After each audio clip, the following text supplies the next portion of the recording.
আসসালামু আলাইকুম দর্শক, আমরা কিন্তু ভর্তা খেতে খুবই পছন্দ করি। আজকে একদম ভিন্নধর্মী একটা ভর্তার রেসিপি শেয়ার করব। আজকে তৈরি করে দেখাবো ফুলকপি টমেটোর ভর্তা। খুবই মজা হয় এই ভর্তাটা খেতে। আজকের এই ভর্তাটা আমি কিভাবে তৈরি করেছি জানার জন্য পুরো ভিডিওটি প্রথম থেকে শেষ পর্যন্ত দেখার অনুরোধ থাকলো। এখন যেহেতু ছোট ছোট ফুলকপি পাওয়া যায়, আমি পুরো আস্ত একটা ফুলকপি সামান্য একটু লবণ দিয়ে একদম ভালো করে সেদ্ধ করে তুলে নিব।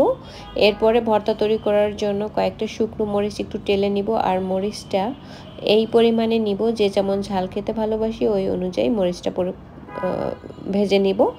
এখন আমি ভর্তার মধ্যে দেওয়ার জন্য আমি 3 ফালি টমেটো নিয়েছি। এটাকে সহ পেঁয়াজ কুচি আর রসুন কুচি একসাথে আমি একটু ভেজে নিব।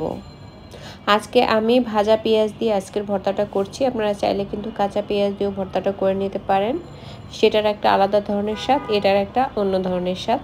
তো এখন আমি এগুলোকে ভেজে তারপরে তুলে নিব। আর আজকে ভর্তা তৈরি করার জন্য সবগুলো উপকরণ আমি একটা প্লেটে সাজিয়ে নিয়েছি।